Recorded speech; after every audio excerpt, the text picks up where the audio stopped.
And welcome back, everyone, to another Who Would Win. From Jacob, we have Naruto versus Zahard from Tower of God. Now, full disclosure, like this happens sometimes, not actually familiar with Tower of God. So I had to look up Zahard. Zahard is a unique character for a fight. But obviously Naruto we know pretty well. I do freaking What If series with Naruto. Naruto Uzumaki became Hokage of the Hidden Leaf. He was born to the fourth Hokage in Kushina Uzumaki. He became the Jinchuriki of the Nine Tails. He's no longer currently the Jinchuriki of the Nine Tails, but can't can't change what's happened, unfortunately, or can you? Who knows? He ultimately grew up to be arguably the strongest ninja in on the planet. I mean, at least in the top five. But as at his peak, Naruto is a menace with his like skill wise. He's one of the best hand to hand fighters in the entire verse. The only one people imagine would be either Sasuke or Rock Lee or Guy. That'd be about it. Maybe Kakashi, and that's even debatable. He's even his natural speed is insane. So people say Naruto has light speed level feats even all the way in the wave arc because of the Haku thing. The problem here is this with that statement is that for the longest time they were not touching Haku in that fight. Haku even acknowledges I'm going to get weaker as the fight goes on because of the amount of chakra it takes, which means even though Haku by all accounts is moving at light speed, by the time Sasuke tags him, I'm very much willing to bet he's no longer moving at that level of speed. Mind you, he's still probably moving way faster than a normal person could ever perceive, but I really don't think at that point he is moving at light speed anymore. Personal opinion, you can tell me go pound sand, whatever, but when people just like want to scale even low level Naruto characters at light speed, I'm like,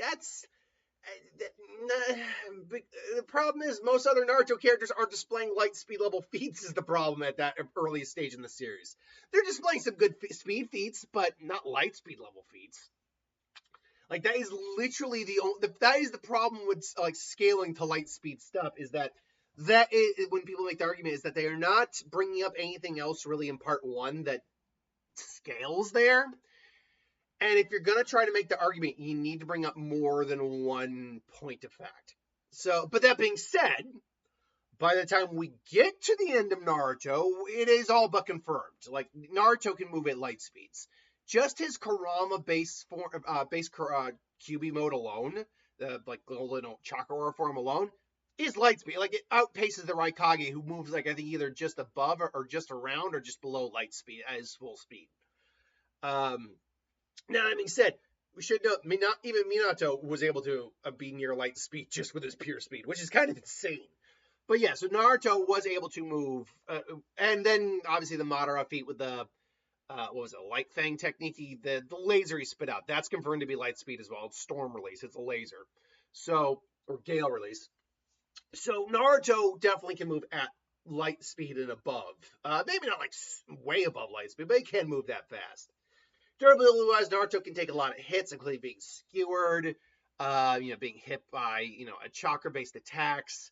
Mind you, though, among all of Naruto's traits, his durability may be his weakest trait. Unless you're factoring in Kurama chakra modes, Tail Beast forms to like protect him from a chakra. Let me see, protect him from an attack. But if we're just talking about his normal human durability, Naruto actually isn't that durable in the grand scheme of things. At least not beyond that of a normal human, mostly.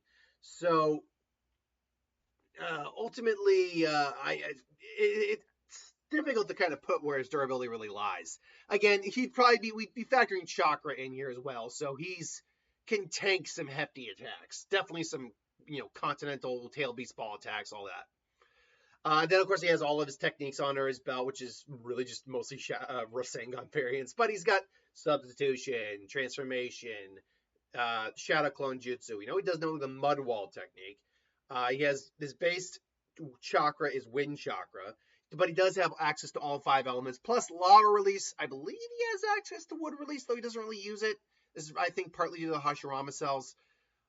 He's Also has magnet release, and I believe he has yin yang release as well. And then obviously all the Rasengan variants, including the Rasen Shuriken, Tail Beast Ball. The obviously he's got his Kurama Chakra forms, including the full Tail Beast form, which is a giant kaiju mech. And then, of course, you have to have Baryon mode in the equation. Now, Baryon mode, if we get to that in the fight, is the last bit for Naruto, because we know that's how Kurama basically was killed, more or less, quote unquote. Obviously, he wasn't truly killed, but that's how Naruto lost him. And it was also like basically crushing the chakra together creates something new. But in that form, he's not invincible, but he is. You do not want to be trading hands with Naruto in this form. So, because it will drain your life force insanely fast. Okay, so Zahard is described as he's a species human. He is like his title is what is his title here? Contract, the immortal contract, eternal life contract, king of the tower. He's like, yeah, he's got one of the strongest characters in the series, although not the strongest. He only ranked the third. The tower is kind of its own world.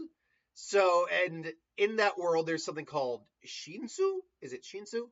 Yes, Shinsu, which it's not really explained what makes up Shinsu. Shinsu is essentially a kind of life force energy, chakra, Ryatsu, spiritual energy, pick your poison kind of thing.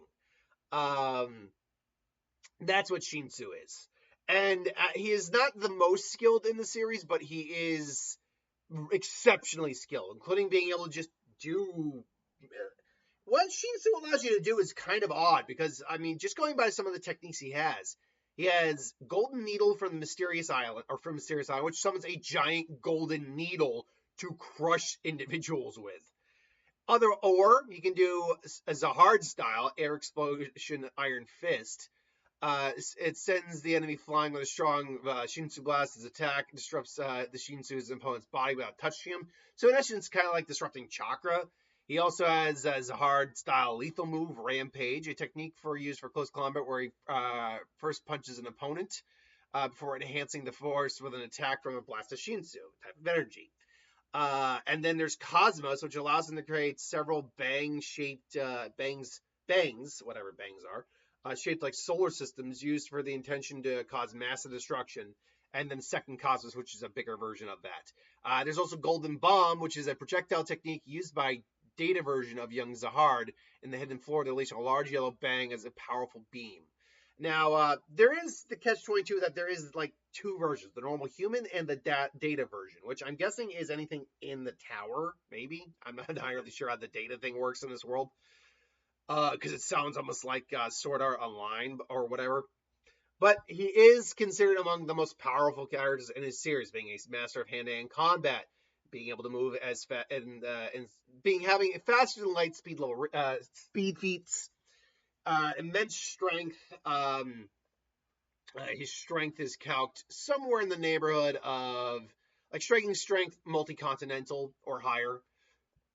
But beyond that, he does have some art. He does have his own demon in him, which can manifest as apparently these like very powerful red piercing sharp tentacles.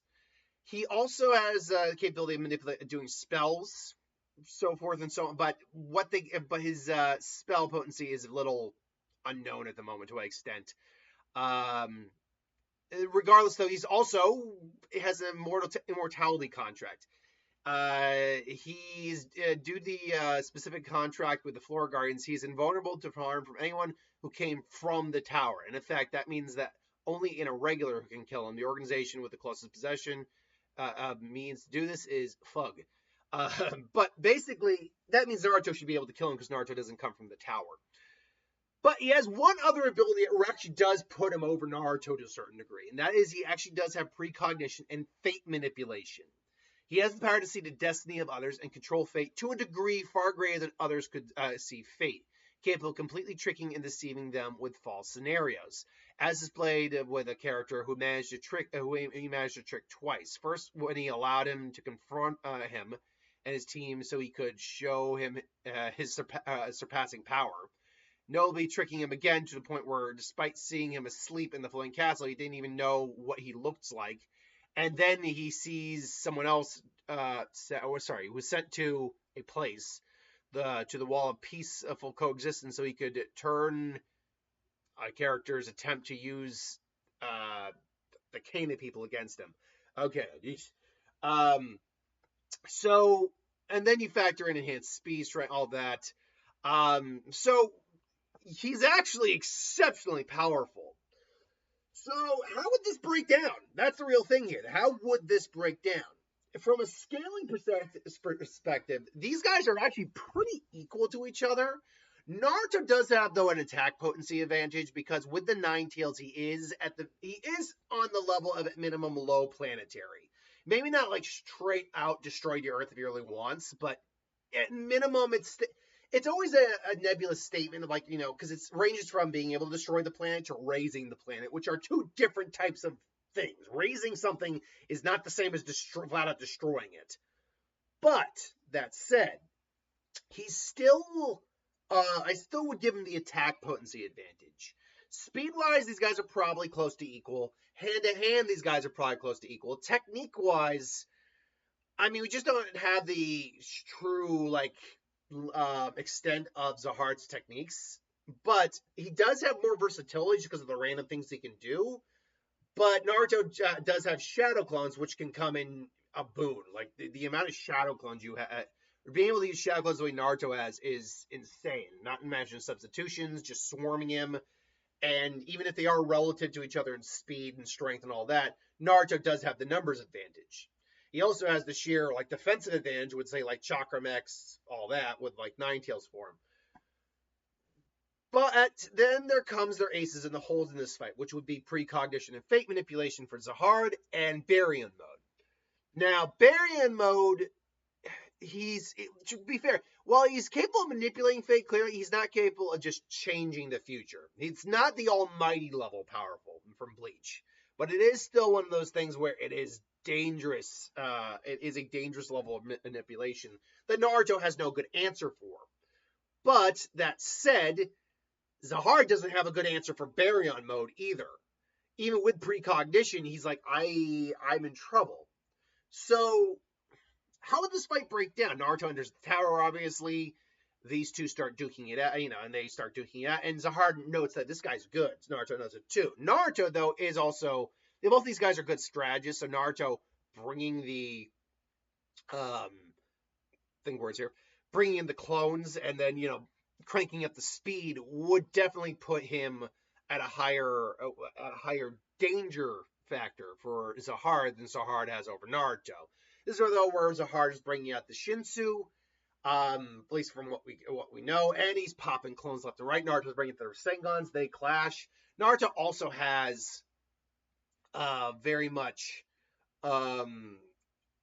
continental plus level feats as well. So again, power wise, these guys are roughly in the same ballpark. So they're clashing. Explosions happen. Naruto goes in the Kurama mode. This is where Zahard does probably start a fatal strike. Even with activating his demon tentacles, Kurama's just outranks that in terms of sheer power.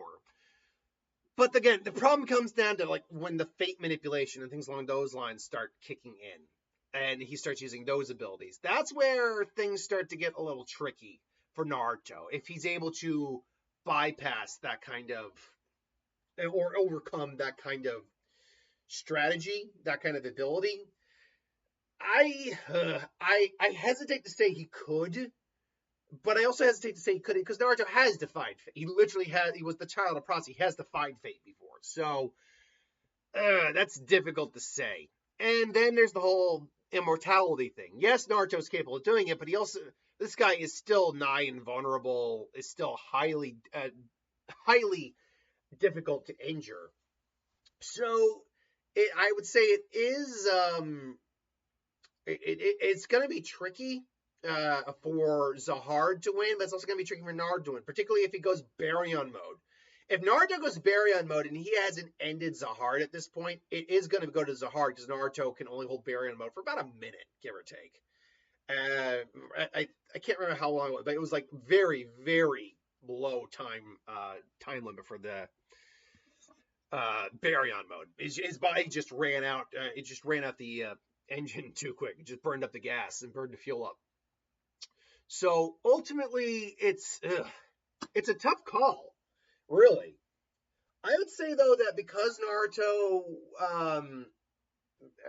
maybe because Kurama is in there, and Kurama seems to be a more active participant than the demon in him, Zahard, he might be able to be like, kid, this isn't real. But he's showing me, like, showing destiny, all that, showing him fate. But yeah, you know very well, fate can change. You can change your future. Like, it doesn't have to be so. It's like, right. So that might be Naruto's counter for it. It's like, no, the future's never set in stone. And so Naruto is Naruto might be able to overcome that. And I think because of that, Naruto would probably pull out the win. But I will admit it's a difficult lot. These guys are pretty even with each other to many degrees. I will tentatively say Naruto. I'm sure there's gonna be Tower of God fans like, you don't know the series. You shouldn't do this if you don't know the series. Bite me. Like, at this point, just bite me if you're gonna be that person. But to the point, like, I acknowledge very much, I think Zahard could take this. He could take this fight.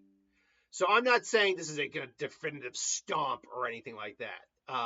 This would be a really actually even. In fact, this would be a good fight for death battle, I'd say, if they ever got around to it. Still, ultimately, I think I would lean on the side of Naruto.